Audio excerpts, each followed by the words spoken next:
Shalom à tous. Que l'Éternel Dieu vous bénisse, que l'Éternel Dieu vous garde, dans le précieux nom de Yeshua Mashiach, son Fils bien-aimé. Nous avons terminé les enseignements de base sur en fait les parachiotes, d'une part, donc c'est l'enseignement initial, si vous voulez. Nous avons terminé les mardis prophétiques qui étaient en relation avec effectivement les parachiotes, et nous allons entamer donc une nouvelle série un peu plus approfondie en fait aussi sur les Écritures. Pourquoi? Tout simplement parce que nous sommes dans des temps prophétiques extrêmement importants, d'une part. D'autre part, les ténèbres viennent de plus en plus, en fait, ici, assombrir la terre. Donc c'est extrêmement important que nous puissions être éclairés comme il convient afin de glorifier l'Éternel au travers de son Fils bien-aimé, Christ Yeshua, à la gloire de son Saint-Nom. C'est donc extrêmement important que nous ayons les éléments et que nous puissions surtout bien nous ancrer sur la Torah, les prophètes et les psaumes. Le thème que nous allons aborder aujourd'hui, c'est lumière, la lumière. Qu'est-ce que la lumière? Être lumière pour Dieu, c'est quoi? Ça veut dire quoi en réalité? Eh bien, nous allons voir cela car nous sommes encore dans la fête de Hanouka de l'année 2022. Et donc, ce thème aurait très bien pu être étudié effectivement dans le cadre de Hanouka, oui, bien sûr. Donc, vous bénéficiez de ces vidéos. Vous pouvez les regarder tranquillement, bien évidemment. Là, on est dans l'approfondissement. Remettons ces quelques instants à l'Éternel Dieu, notre Père. Père très saint, nous te rendons grâce dans le précieux nom d'Yeshua. Merci Seigneur, parce que tu nous as appelés à te servir. Tu nous as appelés afin que on soit tes fils, tes filles, les fils et les filles de Sion, à la gloire de ton Saint-Nom, au travers de Yeshua HaMashiach, celui que tu as envoyé sur la terre afin de racheter les hommes, les femmes, afin qu'ils puissent être un peuple pour toi, pour te servir, te glorifier, toi le seul vrai Dieu, dans les temps qui viennent. Nous te rendons grâce, car ta main est puissante pour nous former, pour nous façonner à la gloire de ton Saint-Nom. Nous voici, Seigneur, corps, âme et esprit devant toi. Touche-nous, remplis-nous, fais de nous, Seigneur, les serviteurs que toi tu veux, à la gloire de ton Saint-Nom. Nous te rendons grâce dans le précieux nom de Yeshua, ton Fils bien-aimé. Amen. Être lumière, c'est quoi en fait ici? Donc, ça va se diviser en deux parties. D'abord, on va voir plus spécialement le mot lumière dans la Brit Radasha. Ce sera l'objet de cette vidéo. Et la prochaine, ce sera en fait justement la lumière, mais les mots lumière qui sont effectivement dans la première alliance. Quelle était la volonté de l'Éternel Dieu, notre Père? Et nous allons voir que cela se rejoint d'une manière formidable, effectivement, à la gloire de son Saint-Nom, afin de faire de nous des hommes et des femmes qui soient lumière et qui ne soient en fait aucunement ténèbres, à la gloire de l'Éternel. Rendons grâce à l'Éternel. Merci Seigneur de ce qu'il nous donne aujourd'hui, afin que nous puissions être fortifiés, restaurés. Allons voir en fait les premiers textes, si vous le voulez, dans la Brit Radasha. Je vous rappelle que tous les textes que nous voyons en fait ici, dans la Brit Radasha, sont effectivement dans notre traduction que nous avons effectivement en fait ici fait, qui s'appelle la Torah accomplie. Je vous l'ai dit déjà plusieurs fois. Donc nous avons revu effectivement tout ça. Donc tous les versets que nous allons voir aujourd'hui sont effectivement dans cette traduction. Vous les trouverez dans une traduction donc améliorée, effectivement, à la gloire de l'Éternel. Le but étant de nous former, de nous façonner, afin que nous soyons un même cœur, une même âme, un même esprit à la gloire de l'Éternel. Donc vous retrouverez tous ces versets, en fait traduits correctement, dans effectivement donc la Torah accomplie, c'est-à-dire la Brit Hadasha que nous avons effectivement mis en place. C'est extrêmement important car vous verrez dedans des mots en fin de compte qui ne sont pas du tout bien traduits, effectivement. Et là, on voit aussi l'œuvre du malin. Voilà pourquoi il est extrêmement important d'apprendre à discerner correctement et d'écarter tout ce qui peut venir justement du malin à la gloire de l'Éternel. Car nous sommes appelés à être fils et filles de Sion, c'est-à-dire à monter sur la montagne de la sainteté à la gloire de l'Éternel. Voyons, allons déjà dans Matthieu, si vous le voulez bien. Donc, on va dans Matthieu, ici, Et on recherche en fait ici le mot, le mot phos, pardon.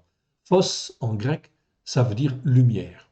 C'est un mot qui existe 70 fois dans 70 versets. Ok, dans 70 fois, pardon, dans 60 versets. Vous l'avez sous les yeux en fait ici. 70 fois dans 60 versets, c'est un nom féminin.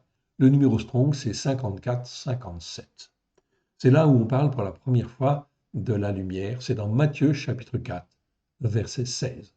Pour bien comprendre le contexte, c'est ça qui est très important, nous allons remonter en fait un petit peu au verset 12 et nous allons lire effectivement tout ce passage-là afin de bien comprendre ce que Yeshua est venu nous amener. Il est venu nous amener la lumière du Père. Oui, afin que cette lumière soit dans nos cœurs et dans nos vies à la gloire de son saint nom, au travers de Yeshua, Hamashiach, celui qui est appelé le Christ, afin que nous soyons un même peuple, une même famille, à la gloire de l'Éternel. Yeshua, ayant appris que Yohanan, c'est Jean, avait été livré, se retira dans la Galila, c'est la Galilée. Il quitta Nézareth, Nézareth c'est Nazareth, et vint demeurer à Képharnaüm, donc Képharnaüm c'est Capernaum, situé près de la mer, dans le territoire de Zébouloun, Zabulon, et de Nephtali, Nephtali, afin que soit accompli ce qui avait été annoncé par Yeshayahu le prophète. Yeshayahu, c'est le prophète Ésaïe, qui disait le pays de Zébouloun et le pays de Naphtali, la Galilée des nations, au-delà du Yarden, vers la voie de la mer, ce peuple assis dans les ténèbres a vu une grande lumière. Et sur ceux qui étaient assis dans la région et dans l'ombre de la mort, la lumière s'est levée. C'est donc extrêmement important de bien comprendre que le mot phos ici nous parle de la lumière, bien évidemment. J'ai oublié de le mentionner juste en dessous, en fait aussi. OK, vous l'avez là. OK, on peut vérifier. On vérifiera effectivement. OK, ceci. Donc ici, la lumière s'est levée. C'est la lumière, bien sûr, de Christ, bien évidemment. Cette lumière est très importante et voilà pourquoi, en fait, ici, nous avons intérêt à nettoyer nos tabernacles, nettoyer nos récipients, afin que la lumière de Christ puisse, en fait, ici, remplir, en fait, ici, tout l'espace que nous sommes, afin, effectivement, de glorifier le Père, en fait, le Fils. Amen. Donc ici, une grande lumière s'est levée. C'était annoncé dans Ésaïe. Alors allons voir Ésaïe. Ésaïe, chapitre en fin de compte 8, verset 23. Allons voir. 8,23, vous l'avez sous les yeux ici, ou c'est 9,1 dans certaines en fin de compte traductions. Vous l'avez là sous les yeux. Je ne peux pas l'agrandir beaucoup plus, mais effectivement, on va le lire de toute façon. Donc, Ésaïe, je vous le rappelle, c'est un prophète qui, en fin de compte, a prophétisé 8 siècles avant la venue de Yeshua Mashiach. Donc tout est écrit. Tout est écrit dans la Torah, oui bien sûr, les prophètes et les psaumes, afin que s'accomplisse le plan, en fin de compte, de Dieu, qui était annoncé depuis, en fait, le début, oui bien sûr. C'est donc extrêmement important de prendre possession de cette Torah, de ces prophètes, de ce qui est dit, en fin de compte, dans les psaumes, afin vraiment d'être bien ancré sur les racines hébraïques de la foi à la gloire de l'Éternel. Verset, en fait, chapitre 8, verset 23, où 9.1 nous dit « Mais les ténèbres ne régneront pas toujours sur la terre, où il y a maintenant des angoisses. » Oui, et les angoisses, vous commencez en fait aussi à les sentir aussi très clairement. Tout le monde, en fait, ici, rentre, le monde entier, rentre en fait dans une période, entre guillemets, de détresse, mais de détresse qui amène petit à petit les angoisses. Oui, bien sûr. Tout cela est voulu par l'Éternel. Pourquoi? Parce qu'on n'a pas écouté, parce qu'on n'a pas mis en pratique les commandements de Dieu, la Torah, les prophètes et les psaumes. Dieu a donné une seule loi, la Torah. Voilà pourquoi il est extrêmement important de l'écouter, de la mettre en pratique avec grâce et vérité, à la gloire de son saint nom, au travers de Yeshua Mashiach. C'est donc extrêmement important de bien poser les fondements, Mais les ténèbres ne régneront pas toujours sur la terre. Ok, donc ça c'est clairement en fait dit. C'est l'Éternel qui parle au travers la bouche d'Ésaïe, le prophète Yeshayahu, où il y a maintenant des angoisses. Si les temps passés ont couvert d'opprobre le pays de Zébouloun, Zabulon, et le pays de Naphtali, les temps à venir couvriront de gloire la voie de la mer, au-delà du Yarden, le territoire des nations. Donc, ici, il y a une gloire à venir. Ok, une gloire à venir qui est, mon frère, ma sœur, en fait, qui est pour nous, en fait, tout simplement, parce que nous sommes appelés. Nous sommes appelés à vivre cette gloire sur la terre, en fait, ici. Voilà pourquoi il convient d'apprendre l'obéissance et d'apprendre, en fait, la soumission à l'Éternel Dieu. Et cela va toucher toutes les nations. Ici, c'est bien dit, au-delà du Yarden, le territoire des nations, en fait, ici. On continue avec le chapitre 9. Je voudrais lire, en fait, ici, je crois, les 6 premiers versets. On va voir, hein, c'est ça. Donc, Ésaïe, ou Yeshayahu, chapitre 9. Ok. Le peuple qui marchait dans les ténèbres voit une grande lumière. Donc, lumière en hébreu, c'est le mot or qui existe 123 fois dans 112 versets. Nous n'allons pas le voir en fait aujourd'hui, car il est très important de le voir. Ok. Et on ne va pas voir le mot lumière en hébreu, on va regarder le mot en fait essentiellement lumière, mais en grec, afin de comprendre ce que l'Éternel Dieu veut, de comprendre son but, en fait, ici, ce qu'il va accomplir sur la terre. Donc cela nous concerne évidemment. Le peuple qui marchait dans les ténèbres voit une grande lumière. Et la lumière, bien sûr, dans la Torah, les prophètes et les psaumes, la plupart du temps, okay, dans beaucoup de versets, on parle de Yeshua. Oui, bien sûr, c'est Yeshua. Comme en fin de compte dans Genèse chapitre 1, en fait ici, où l'Éternel, en fait ici, créa la lumière. Ok, au chapitre 1, bien évidemment. Ok, et en fait, dans les premiers versets, et la lumière fut, que la lumière soit, et la lumière fut. Quelle est cette lumière? En fait, ce n'est pas la lumière du jour, car les astres, le soleil et la lune ont été créés le quatrième jour. Alors, quelle est cette lumière qui apparaît en fait au premier jour? C'est en réalité la lumière de Yeshua. Oui, bien sûr. Ok, le peuple qui marchait dans les ténèbres voit une grande lumière. Sur ceux qui habitaient le pays de l'ombre de la mort, une lumière resplendit. Tu rends le peuple heureux, non, tu peux rendre le peuple nombreux, tu lui accordes de grandes joies, il se réjouit devant toi, comme on se réjouit à la moisson, comme on pousse des cris d'allégresse au partage du butin. Car le jour qui pesait sur lui, le bâton qui frappait son dos, la verge de celui qui l'opprimait, tu les brises comme à la journée de Midian. Midian, c'est Madian. Car toute sandale qu'on porte dans la mêlée et tout vêtement guerrier roulé dans le sang seront livrés aux flammes pour être dévorés par le feu. L'Éternel Dieu est en train de dire, il n'y aura plus de guerre, plus de disputes. Verset 5. Pourquoi? Car un enfant nous est né, un fils nous est donné. La domination reposera sur son épaule. Ici, on parle bien de la domination sur la terre, sur le mal. On l'appellera admirable, conseiller, Dieu puissant, El Gibor en fait en hébreu, Père éternel, prince du shalom. Okay. Donc on voit ici que 8 siècles avant la venue de Yeshua, Ésaïe annonce en fait ici ce que l'Éternel va faire. Alors je crois effectivement que les chrétiens, les croyants d'une manière générale, ont manqué en fait aussi quelque chose de comprendre en fait une dimension spirituelle extrêmement en fait importante et fondamentale. Ce n'est pas rien en fait ici le fait que Yeshua vienne. La domination lui a été donnée sur toute la puissance du mal.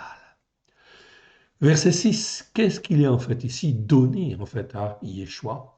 Donné à l'empire de l'accroissement et une paix sans fin, au trône de David et à son royaume, l'affermir et le soutenir par un jugement juste. Attention ici, c'est pas le droit, ok, ici c'est mishpat. Mishpat, ça nous parle toujours de jugement juste. C'est l'apprentissage, en fait ici, du jugement juste.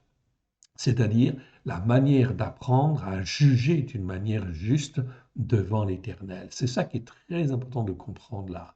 Et le soutenir par le jugement juste, première chose. Et deuxième chose, en fait, ici, par la justice, par la foi. Ici, c'est tzedaka. C'est pas tzedek. Tzedek, ça veut dire justice, on est d'accord.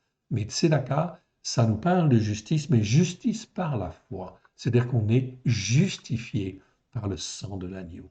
Est-ce que nous sommes totalement justes, nous qui avons donné notre cœur et notre vie à Yeshua? Non. On fait des erreurs? Oui, bien sûr. On se corrige, et c'est ça qui est important. Si notre attitude de cœur est de nous corriger, en fait ici, l'Éternel Dieu le voit, il nous sanctifie, bien évidemment, par la justice, par la foi, à la gloire de son Saint-Nom, afin que nous puissions aller encore plus loin, afin que nous puissions grandir, être fortifiés, être restaurés, afin qu'un peuple puisse se lever sur toute la terre à la gloire de l'Éternel, au travers de Christ Yeshua.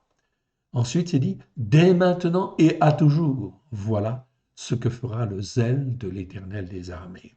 Donc l'Éternel des armées, le Dieu Tout-Puissant qui est dans les lieux célestes, le Maître du ciel et le Maître de la terre, est en travail afin de se constituer un peuple qui soit zélé pour lui, dès maintenant et à toujours. Voilà pourquoi il sonde les cœurs tous les jours et regarde où nous en sommes et ce que nous faisons, si nous cherchons à le servir avec zèle comme il convient. Revenons maintenant dans, en fait, ici, la Brit Hadasha, car c'est l'objet, effectivement, de notre recherche, en fait, aujourd'hui, en fait, ici, c'est, en fait, ici, le mot lumière. On est bien d'accord. Donc, le mot lumière, on l'a là, effectivement, ok? On le retrouve, en fait, ici, dans ce même verset. Et on va aller, en fait, ensuite au passage suivant, c'est-à-dire Matthieu, chapitre 5, verset 14. Où là, c'est Yeshua qui dit. Il dit en réalité, moi je suis la lumière qui vient dans le monde. Mais il dit, vous êtes la lumière du monde. Une ville située sur une montagne ne peut être cachée et on n'allume pas en fait une lampe pour la mettre sous le boisseau, mais on la met sur le chandelier et elle éclaire tous ceux qui sont dans la maison. Okay. Que votre lumière luise ainsi devant les hommes, afin qu'ils voient vos œuvres excellentes et qu'ils glorifient votre Père qui est dans les cieux. Mon frère, ma sœur, nous avons un travail en fait à faire, c'est être lumière. Yeshua nous le dit ici, vous êtes la lumière du monde. Le monde s'en va de plus en plus dans les ténèbres et ira de plus en plus dans les ténèbres. Oui, bien sûr. Voilà pourquoi l'Éternel Dieu suscite à droite et à gauche des hommes et des femmes qui puissent être lumière pour lui à la gloire de son saint nom. On continue en fait ici que votre lumière luise ainsi devant les hommes afin qu'ils voient vos œuvres excellentes et qu'ils glorifient votre Père qui est dans les cieux. Continuons. On va maintenant dans Matthieu chapitre 6, verset 23. OK. Alors regardez en fait ici, on va reprendre en fait à partir du verset 20. Mais, Yeshua dit, mais amassez-vous des trésors dans le ciel, où la teigne et la rouille ne détruisent point, et où les voleurs ne percent ni ne les robent. Car là où est ton trésor, là aussi sera ton cœur. L'œil est la lampe du corps.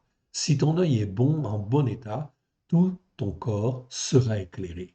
Mais si ton œil, c'est-à-dire comment tu regardes, est sous l'influence du malin, très très important. Sous l'influence du malin ici, c'est le mot poneros. Poneros qui veut dire toujours mauvais ou méchant, mais sous l'influence du malin. Il y a un autre mot en grec, c'est kakos, ça veut dire méchant, mauvais, en fait ici, mais en fait ici, un autre mot, poneros, que nous avons là, veut dire mauvais, sous l'influence du malin. C'est donc très très important car il y a très peu de traductions, il n'y a aucune traduction, je n'ai trouvé aucune traduction française qui parle, en fin de compte, qui traduit bien ce mot poneros, par effectivement méchant sous l'influence du malin ou mauvais sous l'influence du malin. C'est ce que nous avons fait systématiquement, en fait, ici, dans tous les versets où nous avons le mot poneros. On a recalé les choses. Là, on parle de l'influence du malin. C'est important parce qu'il faut connaître son ennemi, oui, bien sûr. Ok. Mais si ton œil est sous l'influence du malin, tout ton corps sera dans les ténèbres. Si donc la lumière qui est en toi est ténèbres, combien seront grandes ces ténèbres? Donc l'Éternel Dieu ici nous parle, en fait, ici, bien évidemment. Nous avons besoin, au travers de Christ Yeshua, de Yeshua, celui qui est appelé le Christ, d'être sanctifié, d'être purifié, d'apprendre à regarder comme lui voit, bien évidemment, afin que la lumière que l'on reçoit du Saint-Esprit, de l'Esprit Saint, puisse en fait dans nos réceptacles, dans nos vases, dans nos lampes, puisse être en fait vraiment une lumière qui éclaire comme l'Éternel Dieu le veut. C'est très très important ce qu'on est en train d'étudier là. Très très important. Ok, on continue. Donc on parle là de l'influence du mal. Donc lorsque je suis en fin de compte dans une association, une église, etc., ok, je suis très souvent déformé dans les enseignements. Par quoi? Pourquoi? Parce qu'il y a l'influence du mal. Okay? L'influence du malin est là et déforme en fait les Écritures afin que les croyants soient maintenus quelque part dans certaines ténèbres. Donc la lumière que l'on reçoit n'est pas une lumière pleine et entière qui vient de l'Éternel Dieu au travers de son Esprit Saint. L'Éternel Dieu, en fin de compte, peut nous former, nous façonner et nous remplir de sa lumière. Pour cela, il n'a besoin que de la Torah, des prophètes et des psaumes pour, en fin de compte, nous enseigner, nous façonner et nous instruire à la lumière de Yeshua HaMashiach. Oui, bien sûr, celui qui est appelé le Christ. Ça va de soi. Si donc la lumière qui est en toi est ténèbres, combien seront grandes ces ténèbres? On continue. Et on va maintenant dans le chapitre 10 de Matthieu et au verset 27. Ce que je vous dis dans les ténèbres, dites-le dans la lumière, c'est-à-dire dites-le en plein jour, en fait, ici, mais c'est mieux de dire lumière, car c'est effectivement, en fait, ici, le mot, en fait, qui est utilisé en grec, c'est le mot lumière. Et ce qui vous est dit à l'oreille, proclamez-le à haute voix sur les toits, en fait, ici. Ne craignez pas ceux qui tuent le corps, qui ne peuvent tuer l'âme. Craignez plutôt celui qui peut faire périr l'âme et le corps dans la géhenne.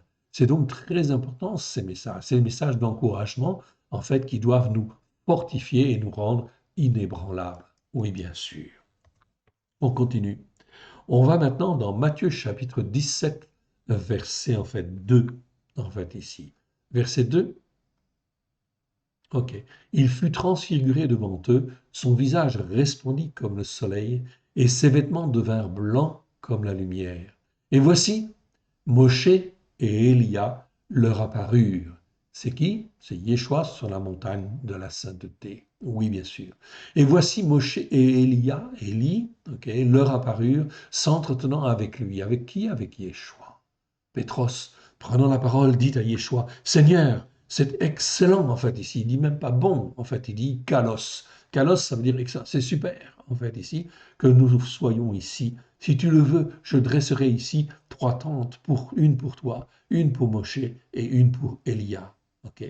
Donc comme ils s'entretenaient encore, une nuée lumineuse les couvrit, et voici une voix fit entendre de la nuée ces paroles. Celui-ci est mon fils bien-aimé, en qui j'ai mis toute mon affection, écoutez-le. C'est donc très très important en fait ici, ok, de bien faire attention à la manière dont on écoute afin de rejeter tout ce qui peut venir en fin de compte du malin. Il faut que notre œil soit exercé à regarder la lumière comme il convient. Le mot fausse en fait ici peut vouloir dire aussi feu en fait ici tout simplement, mais généralement c'est toujours lumière en fait ici. Pétros le suivit de loin jusque dans l'intérieur de la cour du Kohen Agadol, c'est-à-dire du souverain serviteur. Il s'assit avec les serviteurs en fonction et se chauffait près du feu. Le mot phos, dans 2 versets seulement, en fait ici, est traduit par feu. D'une manière générale, tous les autres versets, dans les 70 autres cas, eh bien, c'est toujours, en fait, lumière, en fait ici. C'est donc très important de comprendre ça. OK. Forcément. Donc là, on parle de la lumière du Seigneur. Celui que tu as préparé devant tous les peuples, ok. Donc là, on parle de qui? On parle de Yeshua, oui, bien sûr. Là, on est dans Luc chapitre 2, verset, en fait, ici, on va reprendre à partir, en fin de compte, du verset 29. Mais maintenant, ô Éternel, tu laisses ton esclave s'en aller dans le shalom, selon ta parole révélée.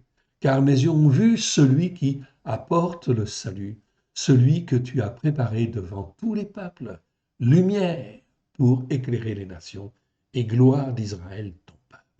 Ok.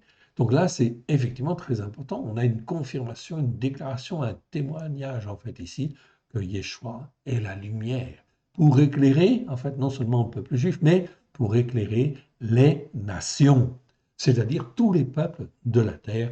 Oui, bien sûr, de la Torah, des prophètes et des psaumes. C'est ça la volonté de l'Éternel Dieu, notre Père. Or, vous voyez bien aujourd'hui que, effectivement, les croyants, la plupart des croyants, ne font pas le Shabbat, ne font pas les fêtes de l'Éternel.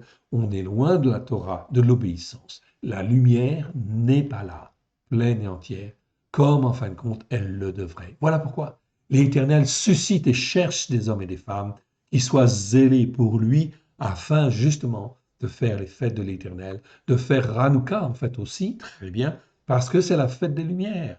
C'est la fête des Lumières, donc la fête de tous ceux qui croient et qui sont lumière pour Dieu à la gloire de son saint nom au travers de Yeshua Mashiach, celui qui est appelé le Christ.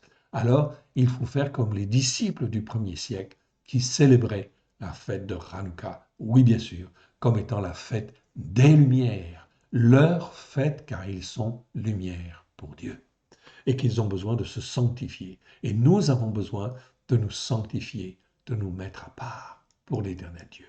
On continue. On va maintenant dans Luc chapitre 8.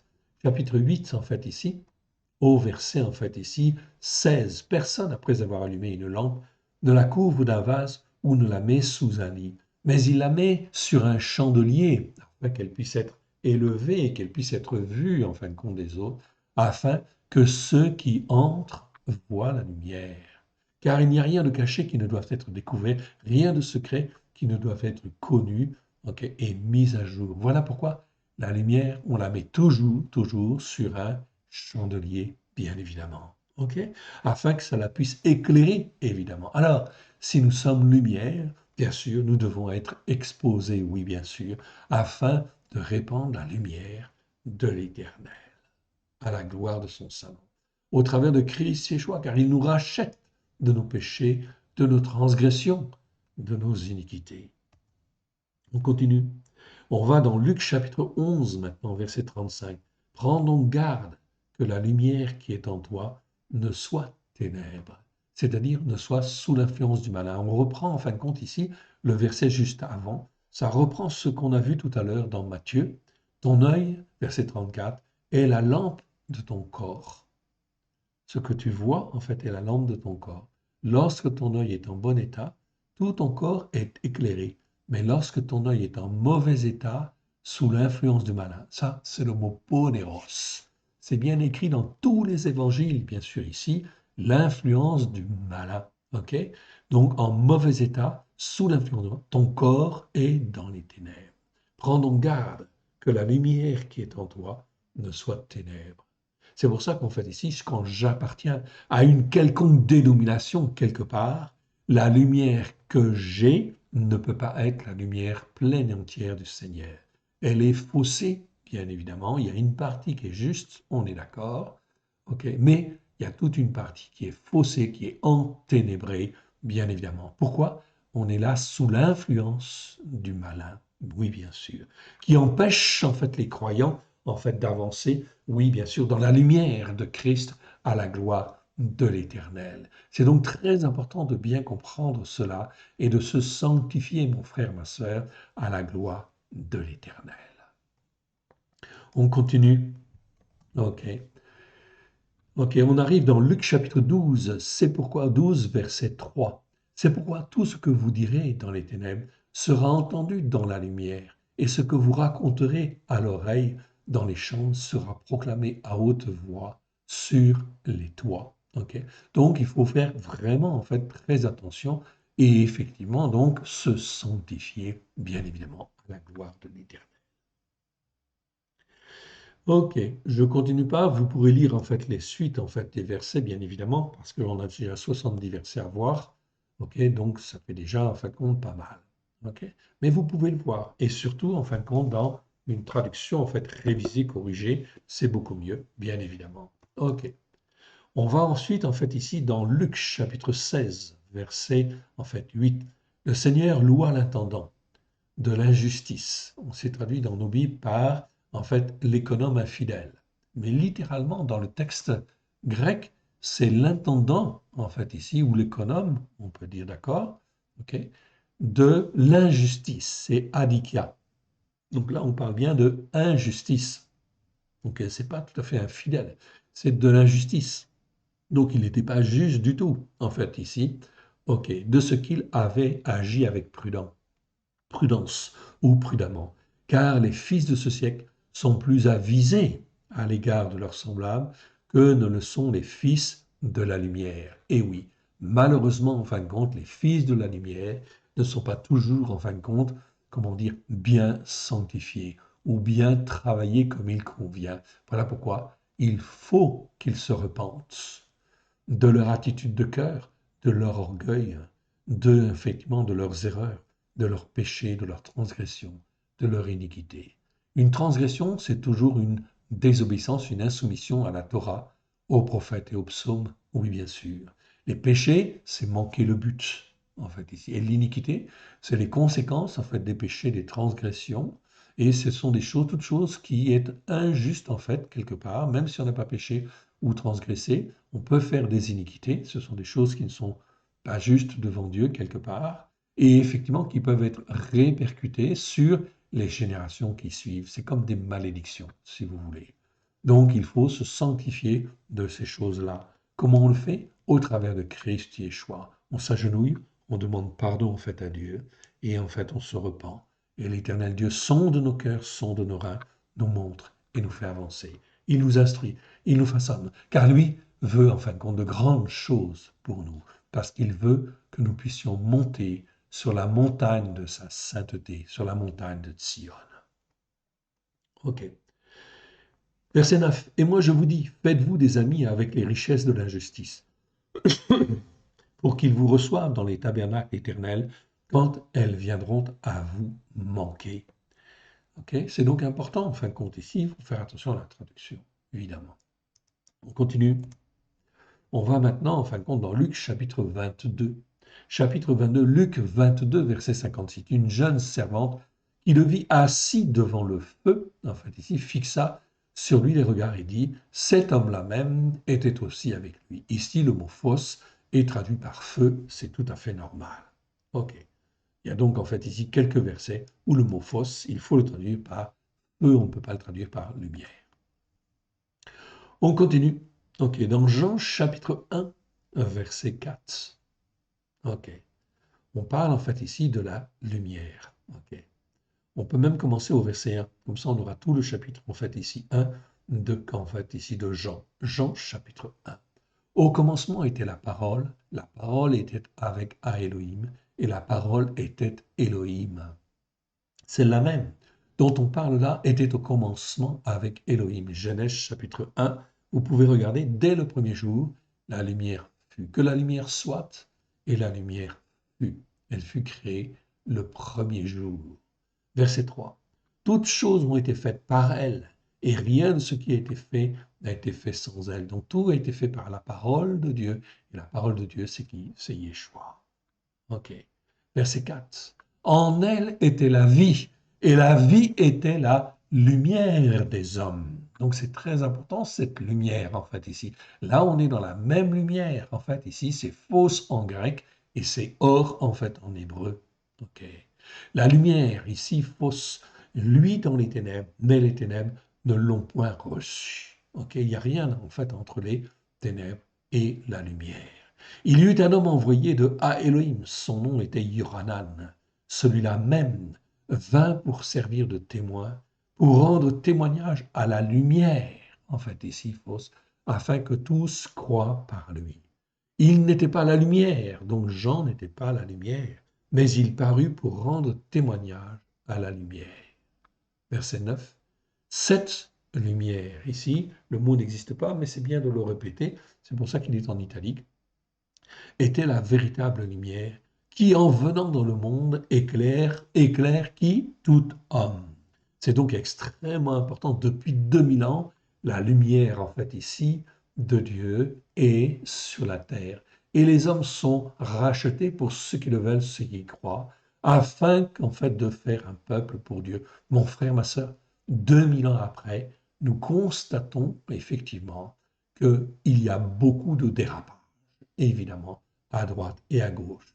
Et que la lumière, en fait, que nous avons reçue a été enténébrée, remplie, en fait, ici, de ténèbres à droite et à gauche par des interprétations, en fait, humaines, par des interprétations sous l'influence du malin. Voilà pourquoi il convient de se sanctifier et de revenir simplement à la Torah, aux prophètes et aux psaumes, à la lumière de Yeshua, avec grâce et vérité. On continue, en fait, ici, on a vu ces versets, en fait, ici, je continue. Et on arrive maintenant à Jean chapitre 3, verset 19. Et ce jugement-là même, c'est que la lumière étant venue dans le monde, les hommes ont préféré les ténèbres à la lumière. Eh bien, vous le voyez, on constate, depuis 2000 ans, en fait, ici, les hommes ont préféré, en fait, ici, les ténèbres à la lumière. Je reviens, en fait, ici en haut pour voir la fin de ce verset parce que leurs œuvres étaient mauvaises sous l'influence du malin. Ici, c'est le mot poneros. Donc, on voit très clairement, en fait, ici, que le mot poneros, qui est référencé, en fait, sous la référence numéro 54 ici, eh bien, vous l'avez là-dedans, nous l'avons traduit correctement. Aucune Bible, en fait, ici, aucune traduction aujourd'hui ne parle de cela. Pourquoi? Parce qu'on avait peur de parler du diable et du démon, en fait, ici. Le diable et le démon, c'est une puissance, oui, bien sûr, extrêmement forte, bien évidemment, ok, mais sous les pieds de l'Éternel. Il ne peut agir que s'il y a péché, s'il y a transgression, s'il y a iniquité, bien évidemment, ok, et si l'Éternel le permet, le lui permet. Il est donc en fait circoncis quelque part, et il a peur, en fait, ici. Satan a peur, le diable craint, en fait, ici, l'Éternel. Il craint le jugement dernier, car en fait ici, le jugement dernier est déjà donné, il est condamné. Parce que leurs œuvres étaient mauvaises sous l'influence du malin. Alors, nous n'avons rien à faire, mon frère, ma sœur, sous l'influence du malin. Il faut apprendre, en fait, ici, regardez ces mots-là, ce mot poneros, regardez-le, ok, achetez cette Torah, regardez-la, en fait, cette Torah accomplie, ok, et effectivement, épluchez-la, examinez-la, méditez-la, elle est extrêmement importante pour pouvoir découvrir les œuvres des ténèbres dans les temps qui viennent. Verset 20. Car quiconque fait le mal est la lumière et ne vient point à la lumière, de peur que ses œuvres, en fait, ne soient dévoilées, évidemment. OK? Ah, j'ai fait une petite erreur. OK, je reviens, en fait, ici. Excusez-moi 2 secondes. Il faut que je recale, en fait, ici. Voilà, je suis donc ici. OK. Je remets en place ma recherche.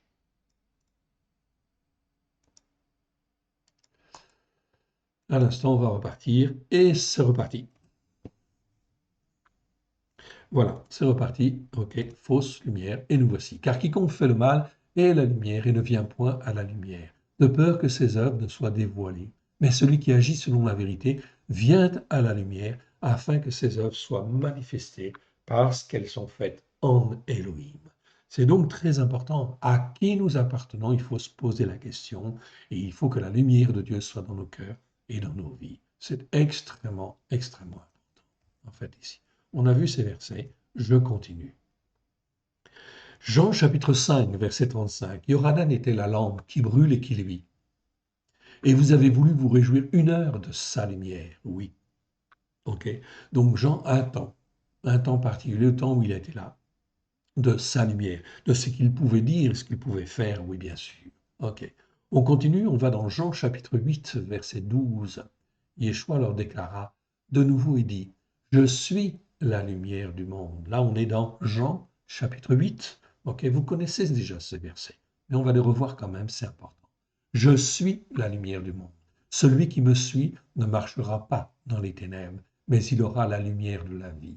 Donc Yeshua déclare ici, tous ceux qui le suivent, qui veulent le suivre d'un cœur sincère, en fait ici, eh bien, seront éclairés. Oui, bien sûr, ils auront la lumière de la vie. Yeshua le promet. Alors, nous n'avons pas raison de douter, bien sûr, et nous devons examiner la manière dont on juge, c'est-à-dire notre manière de juger, en fait, ici, et de marcher par la foi, car l'Éternel Dieu nous sanctifie au travers du sacrifice de Yeshua à la gloire de son Saint, afin que nous puissions mieux marcher, être mieux zélés pour lui, évidemment. On continue. Jean chapitre 9, verset 5. Jean chapitre 9, verset 5. Pendant que je suis dans le monde, je suis la lumière du monde. OK? C'est très clair, en fait, ici. On continue.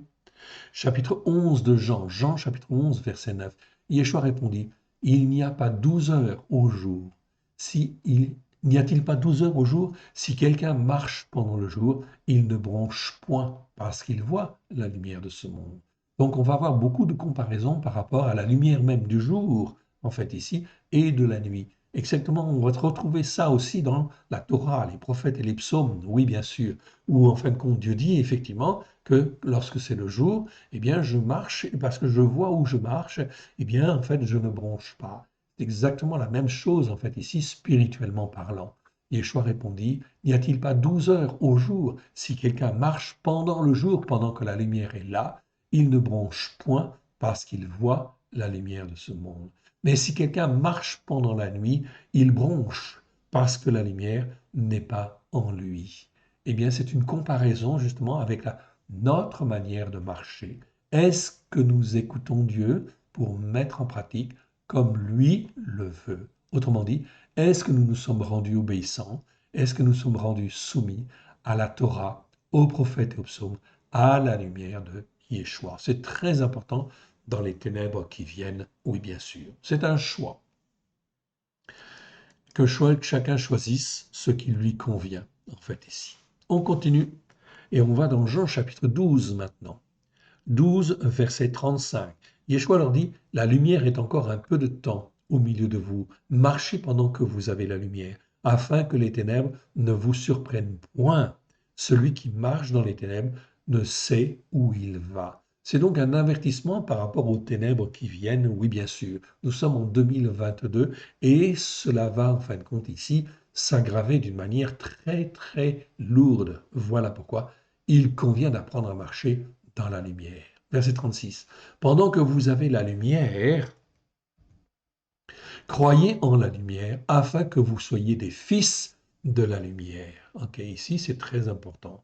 En fait, ici, fondamental. On veut être des fils et des filles de la lumière. Alors, on se rapproche de Dieu, on plie le genou et on obéit et on se soumet à l'éternel Dieu. Avec grâce et vérité au travers de Yeshua Mashiach, celui qui est appelé le Christ, évidemment. On continue et on arrive en fait maintenant dans Jean chapitre 12, verset 46. Je suis venu comme une lumière dans le monde, afin que quiconque croit en moi ne demeure pas dans les ténèbres. Donc là, on voit très clairement que la promesse est pour tous ceux qui croient. Tous ceux qui veulent plier le genou, en fait ici, s'humilier devant l'Éternel, ok, et qui veulent en fin de compte marcher dans la lumière, il leur suffit de dire, pardonne-moi, Père très saint, de mes péchés, de mes transgressions, de mes iniquités, de l'orgueil de mon cœur, de mes pensées en fin de compte de travers, que tout ce qui est ténèbre en moi s'en aille dans le nom de Yeshua, lave-moi, purifie-moi par la puissance de ton esprit, à la gloire de ton saint nom. Aide-moi, mon Dieu, mon Père, à te faire plaisir. Me voici, Seigneur, ton serviteur, ta servante. Écoute. Ok, tout le monde peut faire ce genre de prière. Amen. On continue. On continue et on arrive en fait maintenant dans Actes chapitre 9, verset 3. Comme il était en chemin, on parle de Paulos, et qu'il approchait de Damésec, Damas, tout à coup une lumière venant du ciel resplendit autour de lui. Et il tomba par terre et entendit une voix qui lui disait, Shaoul, Shaoul, pourquoi me persécutes-tu? C'est Yeshua qui parle. Ok? Et en fait, Paulos va être touché, en fait, ici, par la grâce. Et effectivement, donc, il va être ensuite lumière, lui qui était ténèbres, parce qu'il était sous l'influence du malin, parce qu'il était pris, en fin de compte, dans une religion zélée. Il croyait être zélé pour Dieu, mais il était dans l'erreur, oui, bien sûr. Et là, l'Éternel Dieu, eh bien, voyait son cœur, en fait, ici, qui pouvait être zélé pour lui.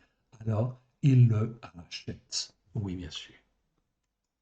On continue, en fait, ici. On arrive, en fait, dans Acte. Acte, attendez, je vais, en fin de compte, ici, agrandir un peu mon espace. Acte 12, verset 7. Et voici un ange de l'Éternel survint, et une lumière brilla dans la prison. L'ange réveilla Pétros. Ok. Et une lumière brilla dans la maison. L'ange réveilla Pétros en le frappant au côté en disant, lève-toi promptement. Les chaînes tombèrent de ses mains. Tout ce qui vient de l'Éternel Dieu est lumière pour nous enseigner, pour nous façonner, pour nous instruire, pour nous former, pour nous délivrer à la gloire de son saint nom, afin que nous puissions être lumière pour lui. Ici, en fin de compte, Pétros, il a été enfermé. Ok. Mais peu importe, en fait, ici, Dieu le délivre, l'Éternel Dieu le délivre. Le délivre afin qu'il soit un témoin, une lumière pour lui, à la gloire de son saint nom. Et il sera zélé pour l'Éternel. Acte chapitre 13, verset 47.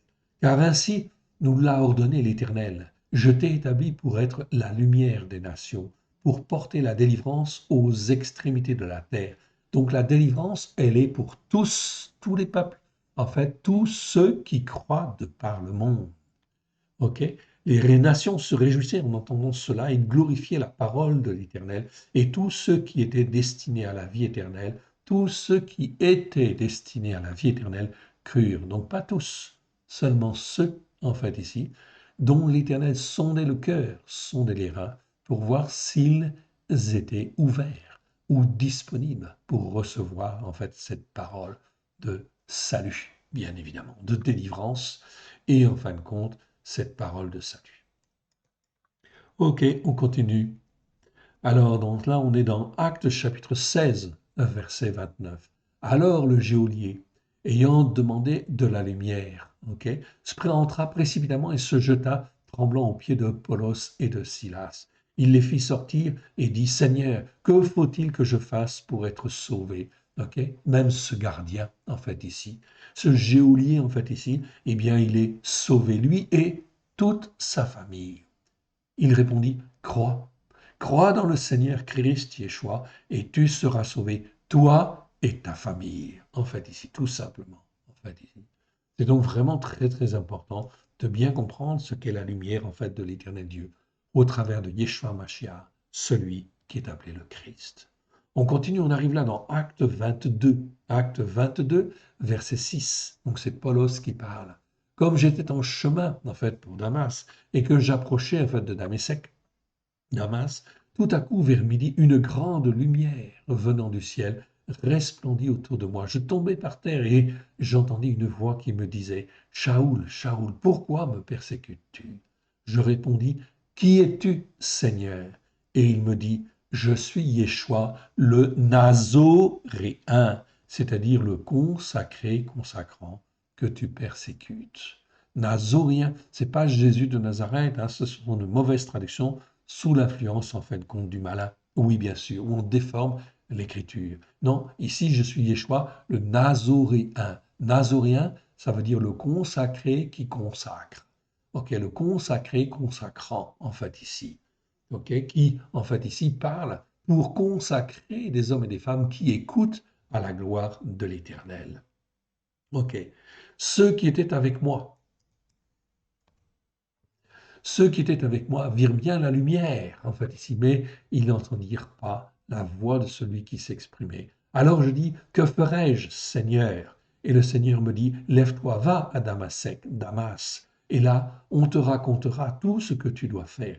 Comme je ne voyais rien, à cause de l'éclat de cette lumière, ceux qui étaient avec moi me prirent par la main, et j'arrivai à Damesek, okay, à Damas.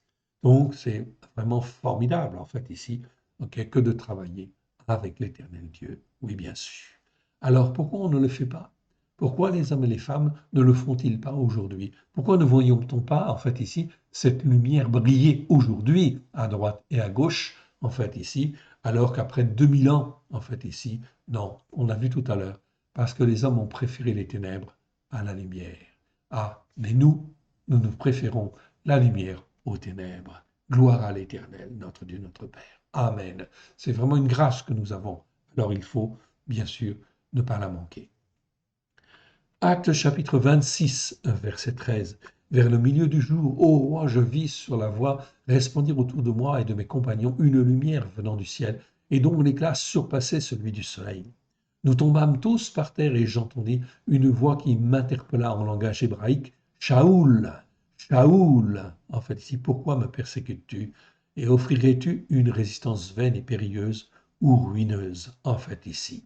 Ok. Et je répondis, qui es-tu, Seigneur? Et le Seigneur dit, je suis Yeshua que tu persécutes. Vous voyez ici que Paulos n'hésite pas à rappeler, à dire en fait à haute voix ce qui lui est arrivé. Il a vu une grande lumière et il témoigne, bien évidemment.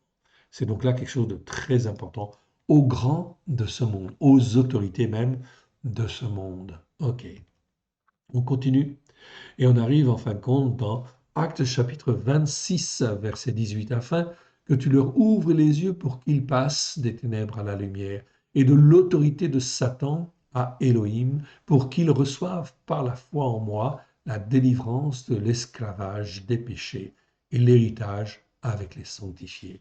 C'est donc très important, en fait, ce verset ici. Regardez, afin que tu leur ouvres les yeux pour qu'ils passent des ténèbres à la lumière, pour qu'ils passent et de l'autorité de Satan, en fait ici, l'autorité de Satan, à Elohim, ok, à l'autorité de Elohim, pour qu'ils reçoivent, donc il y a bien une différence ici, l'autorité de Satan, est-ce qu'on veut être sous l'autorité de Satan? Non, ok, alors on le dit, on l'affirme, on témoigne, et on cherche à être sous l'autorité de Elohim, du seul Dieu unique et vrai, pour qu'ils reçoivent par la foi en moi la délivrance de quoi?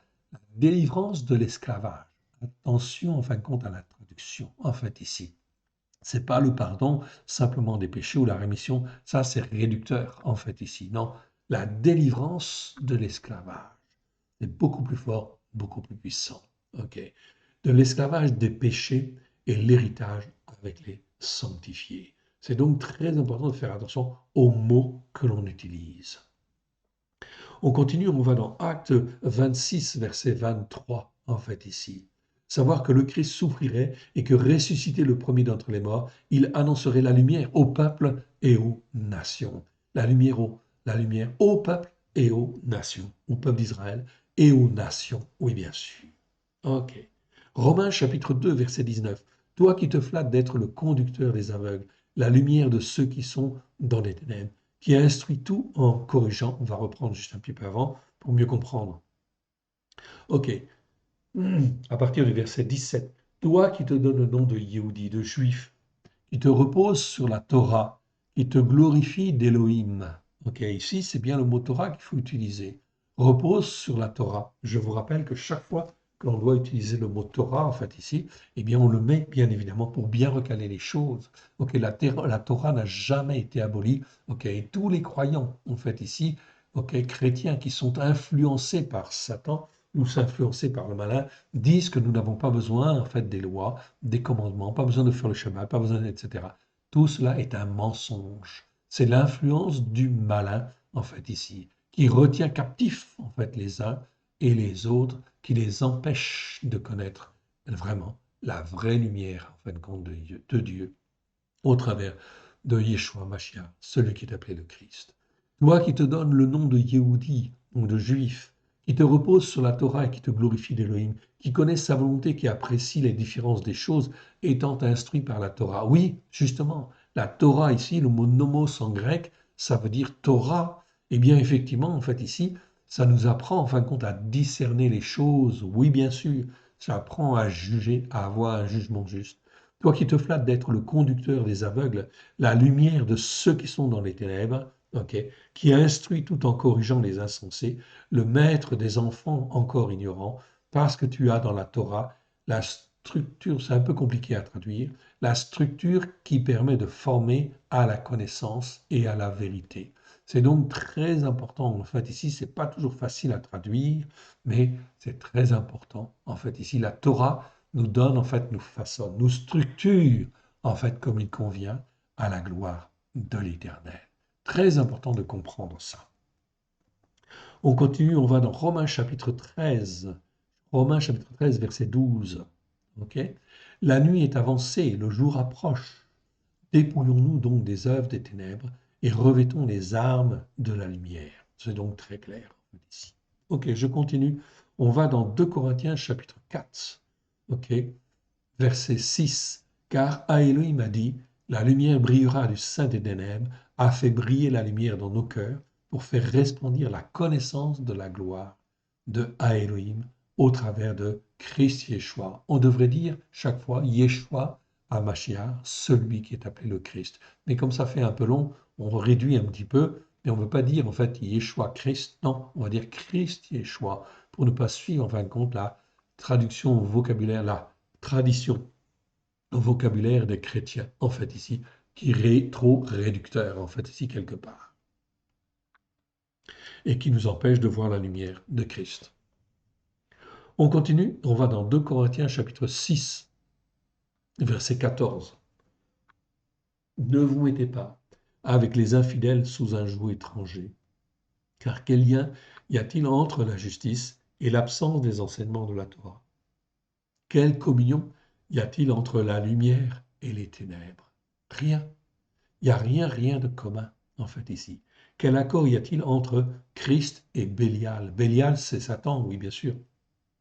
Et quelle part a le fidèle avec l'infidèle? Mon frère, ma sœur, il y a d'un côté la Torah, avec les prophètes et les psaumes, Christ, Yeshua et sa révélation, et la lumière de Dieu. Et de l'autre côté, il y a toutes sortes, en fin de compte, de croyances qui n'utilisent pas la Torah. La Torah est la vérité. C'est écrit, psaume 119, verset 142. Donc, si tu es sur la Torah, c'est très bien. Écoute-la, mets-la en pratique. Si tu ne fais pas toutes les fêtes de l'Éternel, apprends à les faire parce que cela nous discipline, cela nous forme, cela nous façonne, cela nous donne une structure de nos pensées pour bien comprendre et mieux juger à la gloire de l'Éternel. Ok. Donc ici, c'est très important. Il n'y a rien de commun entre la lumière et les ténèbres. Donc, la lumière, ça marche avec la Torah, les prophètes et les psaumes, à la lumière de Yeshua, avec grâce et vérité. Je dis bien toujours, avec Yeshua Mashiach, celui qui est appelé le Christ. Oui, bien sûr. Pourquoi? Parce que je peux être sur la Torah, mais si je ne suis pas dans la lumière de Christ, eh bien, en fin de compte, je vais déformer les choses. Et je vais tomber dans des traditions religieuses ou des enseignements, en fait, erronés aussi, de la même manière que les chrétiens. C'est pareil. C'est pour ça que c'est très important, en fait, de tout centrer sur Yeshua Mashiach, celui qui est appelé le Christ. Oui, bien sûr. C'est essentiel. Ok.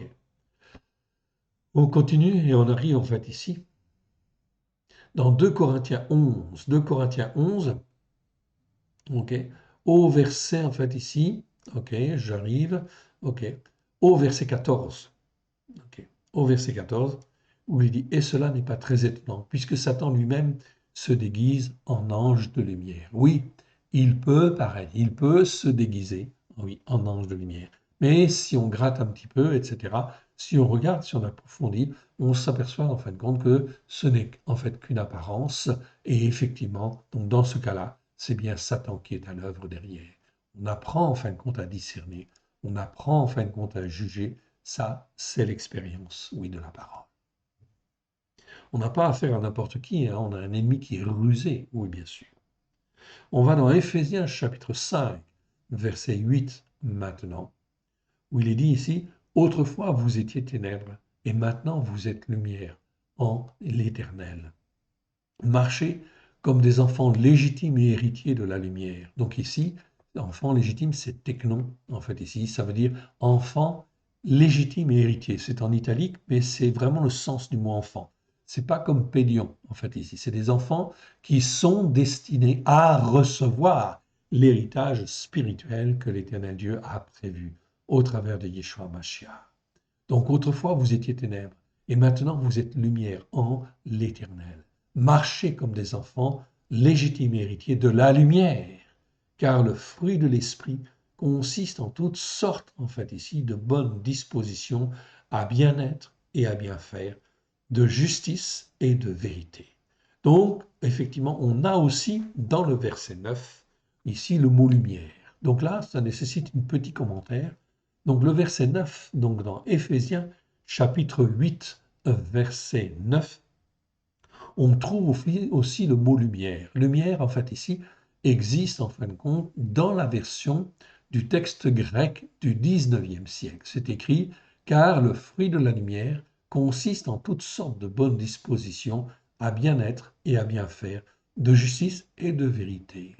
Mais dans le texte grec du XVIIe siècle, c'est-à-dire le texte reçu, c'est pas écrit ici le mot lumière.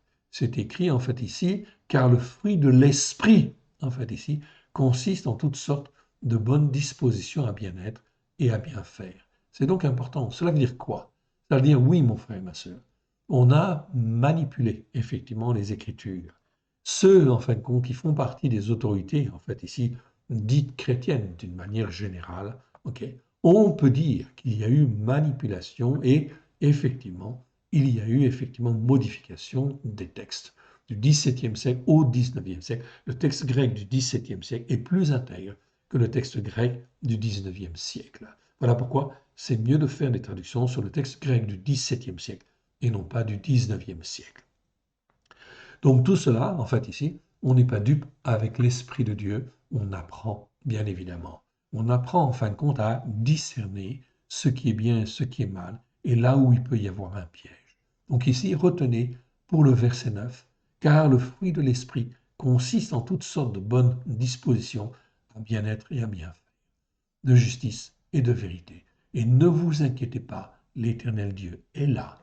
Et si nous avons à comprendre d'autres choses, d'autres versets, d'autres passages qui ont été en fait ici déformés, évidemment, eh bien cela ne pose aucun problème. L'Esprit de Dieu nous formera en temps utile, quand il conviendra de le faire. Ça, ce n'est pas un problème pour l'Éternel Dieu. Ok? Il nous guide, il nous forme. Ce qu'il veut voir, c'est en fait ici notre volonté à vouloir le servir lui, le seul vrai Dieu, et à être lumière pour lui, en fait ici. C'est ok? Autrefois, vous étiez ténèbres. Maintenant, vous êtes lumière pour l'Éternel.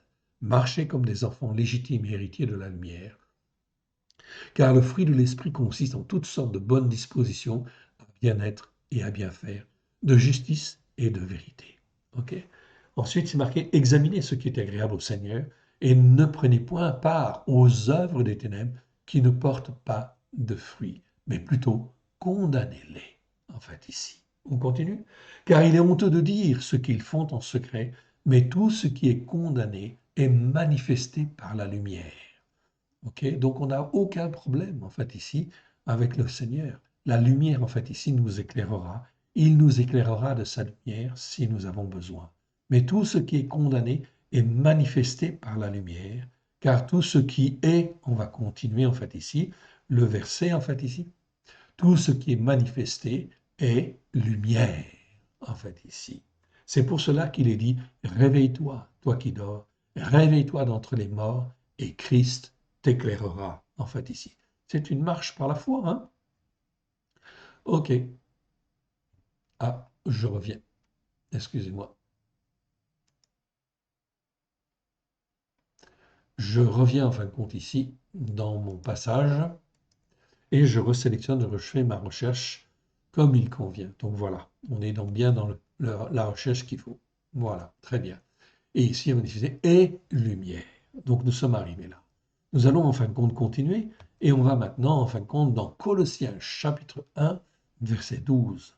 Montrez de la reconnaissance envers le Père qui vous a rendu capable d'avoir part à l'héritage des saints dans la lumière. Montrez de la reconnaissance. Ok? La fête de Hanouka, c'est la fête des lumières de Dieu, en fait, ici.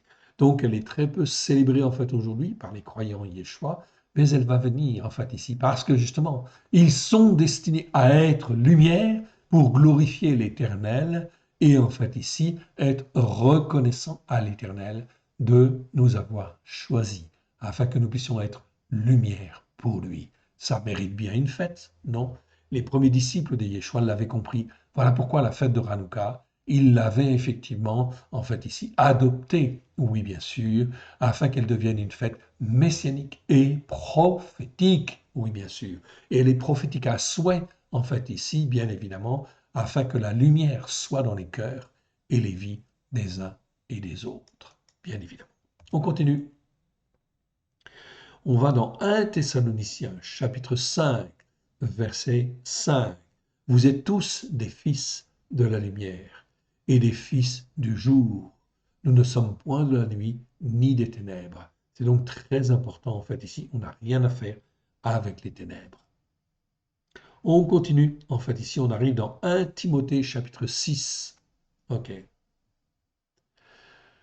Je reprends en fin de compte ici à partir en fait du verset 12. Combat l'excellent combat de la foi. Choisis la vie éternelle à laquelle tu as été appelé et pour laquelle tu as fait une confession excellente en présence d'un grand nombre de témoins. Je te recommande devant l'Élohim qui donne la vie, à toute chose et devant Christ Yeshua qui fit une confession excellente devant Pilate, Ponce Pilate, de garder le commandement de vivre sans tache irréprochable jusqu'à l'apparition de notre Seigneur Christ Yeshua, que manifestera en son temps le bienheureux et seul souverain, le roi des rois et le Seigneur des seigneurs, qui seul possède l'immortalité, qui habite une lumière inaccessible, okay, que nul n'a vu ni peut voir, à qui appartiennent l'honneur et la puissance souveraine éternelle. Amen. Oui, Yeshua est la lumière. Mais en fait, on n'imagine pas, en fait, quelle lumière. C'est une lumière resplendissante, en fait, ici. Même dans la Torah, les prophètes et les psaumes, on parle de cette lumière qui est, en fait, ici, immense, en fait, ici, qu'on ne peut pas imaginer. Alors, la lumière que nous recevons aujourd'hui, elle est limitée. Elle est limitée simplement à ce que nous acceptons, en fait, ici, quelque part. Alors, il faut ouvrir nos cœurs, les portes de nos cœurs, les portes de nos entendements, afin de s'humilier devant l'Éternel et que l'Éternel Dieu nous remplisse encore de sa lumière, à la gloire de son saint nom. Et cette lumière, il n'y a rien de commun avec les ténèbres. Ok, très important. On continue. On arrive maintenant dans Jacques chapitre 1, verset 17. Toute grâce est bonne. On va reprendre à partir du verset 16. Ne vous égarez pas, en fait, ici. Ok. Donc c'est le verbe planao ici, c'est plutôt en fin de compte égaré. Ne vous égarez pas, mes frères bien-aimés. Toute grâce est bonne et tout don parfait descend d'en haut, du Père des Lumières, chez lequel il n'y a ni changement ni ombre de variation. Ok. Donc ça, c'est vraiment très très clair. Selon sa volonté, il nous a engendrés par la parole de vérité, afin que nous soyons en quelque sorte les prémices de ces créatures. Okay. C'est donc très important de bien comprendre ce que l'Éternel Dieu est en train de faire avec chacun de nous. Et en fait, il a plein de bonnes choses, en fin de compte, à nous réserver, si nous marchons par la foi et dans ses jugements justes. Ici, on arrive dans 1 Pierre, chapitre 2, verset 20. Vous, au contraire, vous êtes une race élue, qui avez la fonction d'un sacrificateur du roi, une nation sainte, un peuple acquis, afin que vous annonciez les vertus de celui qui vous a appelé des ténèbres à sa prodigieuse, extraordinaire et admirable lumière. Vous qui autrefois n'étiez pas un peuple, et qui maintenant êtes le peuple d'Élohim, vous qui n'avez pas obtenu miséricorde, et qui maintenant avez obtenu miséricorde. Mon frère, ma sœur, on te dit là, Pierre te dit, vous au contraire, ou l'Éternel Dieu dit au travers de la bouche de Pierre, vous au contraire, vous êtes une race élue, une qui avait la fonction d'un sacrificateur du roi, sacrificateur de Yeshua, oui bien sûr. Sacrificateur, c'est quoi? C'était les prêtres, oui. Et il s'occupait de quoi? Du chandelier, oui. Et il faisait très attention à bien nettoyer justement en fait le chandelier, les calices dans lesquels en fait on mettait l'huile, bien évidemment, afin que l'huile puisse brûler continuellement, 24 heures sur 24. Il y avait une attention particulière afin que cette huile puisse en fait brûler d'une flamme merveilleuse à la gloire de l'Éternel. Eh bien, c'est exactement la même chose avec chacun de nous. Nous devons veiller à ce que la flamme de la lumière qui brille pour le Seigneur soit fait, bien alimenté par une bonne huile, oui, l'huile de l'Esprit de Dieu, afin de glorifier l'Éternel comme il convient. C'est donc très important, c'est pour ça que nous sommes des sacrificateurs, parce que justement, nous, en fait, on s'occupe de notre lampe, en fait, ici. De chacun de nous, nous nous occupons de nos propres lampes. Oui, bien sûr. Ok, on continue et on arrive en fait ici maintenant dans Jean chapitre 1. 1 Jean, pardon. 1 Jean chapitre 1, verset 5. Et c'est là même l'accomplissement de la promesse que nous avons appris de lui et que nous vous annonçons. C'est que à Elohim est lumière et qu'il n'y a point en lui de ténèbres. Oui, il est lumière. L'éternel Dieu à Elohim, c'est le nom de Dieu, oui bien sûr. C'est le seul Dieu. Ça veut dire le seul Dieu, unique et vrai. Oui bien sûr. Et ce que nous voulons dans nos cœurs et dans nos vies, c'est effectivement le seul Dieu unique et vrai, à Elohim. Comme en fin de compte, ici, Abraham avait à Elohim dans le cœur, comme Israël, Jacob, David, Moshe, tous les grands hommes de Dieu, les grands prophètes, etc. Tous connaissaient à Elohim. Et voilà pourquoi, en fait, ici, nous ne sommes pas, en fin de compte, dépendants de n'importe quel Dieu. Notre Dieu, c'est le Dieu d'Abraham, de Yitzhak, de Jacob, le Père de notre Seigneur Yeshua. C'est notre Dieu maintenant, en fait, ici. On continue et on arrive, en fait, ici, dans 1 Jean, chapitre 1, verset 7. Mais si nous marchons dans la lumière, comme il est lui-même dans la lumière, nous sommes mutuellement en communion, en fait, ici. Donc, je vais aller rechercher, en fait, ici. OK? On va aller rechercher en haut le verset. OK, un instant. OK, je suis obligé un petit peu de gymnastique pour que vous puissiez tout bien. Et le sang de Christ, Yeshua, son Fils, nous purifie de tout péché. C'est donc important. Si nous disons que nous n'avons pas péché, nous nous égarons nous-mêmes et la vérité n'est point en nous. Si nous confessons nos péchés, il est fidèle et juste pour nous les pardonner et pour nous purifier de toute injustice, en fait, ici. C'est injustice, c'est pas iniquité, en fait, ici. Toute injustice, car nous étions dans l'injustice, en fait, avant. Oui, bien sûr. Donc, je reprends le verset, en fait, ici. Mais si nous marchons dans la lumière, comme il est lui-même dans la lumière, nous sommes mutuellement en communion et le sang de Christ Yeshua, son Fils, nous purifie de tout péché. C'est la justification, oui, bien sûr. Ok, on continue et on arrive en fait maintenant dans 1 Jean chapitre 2, verset 8. Toutefois, c'est un commandement nouveau que je vous écris, ce qui est vrai en lui et en vous, car les ténèbres se dissipent et la lumière véritable paraît déjà. On continue avec le verset suivant. Celui dit qu'il est dans la lumière et qui est son frère est encore dans les ténèbres. Celui qui aime son frère demeure dans la lumière et aucune occasion de chute n'est en lui. Voilà pourquoi nous avons beaucoup de travail en fait à faire pour aimer nos frères, oui bien sûr, pardonner, les aider à grandir en fait ici comme il convient. On arrive en fait ici donc dans Apocalypse chapitre 18, verset 23. La lumière de la lampe ne brillera plus chez toi. On parle de Babylone. La lumière de la lampe ne brillera plus chez toi. La voix de l'époux et de l'épouse ne sera plus entendue chez toi, parce que tes marchands étaient les grands de la terre, parce que toutes les nations ont été égarées par l'emploi de tes drogues. Aussi par tes enchantements, c'est traduit dans nos Bibles, mais c'est l'emploi de drogues, de choses qui, en fin de compte, nous ensorcellent quelque part. Ok, ici dans Apocalypse 21, verset 24. Les nations qui auront été sauvées marcheront à sa lumière et les rois de la terre y apporteront leur gloire. Donc on voit ici que toutes les nations qui auront été sauvées, c'est dans le texte reçu, vous n'avez pas ça dans les traductions courantes en français, ok, donc qui auront été sauvées n'existe pas dans le texte grec du 19e siècle, ok, ça existe dans le texte grec du 17e siècle. Toutes les nations qui auront été sauvées marcheront à sa lumière, à la lumière de Yeshua, et les rois de la terre y apporteront leur gloire, en fait, ici.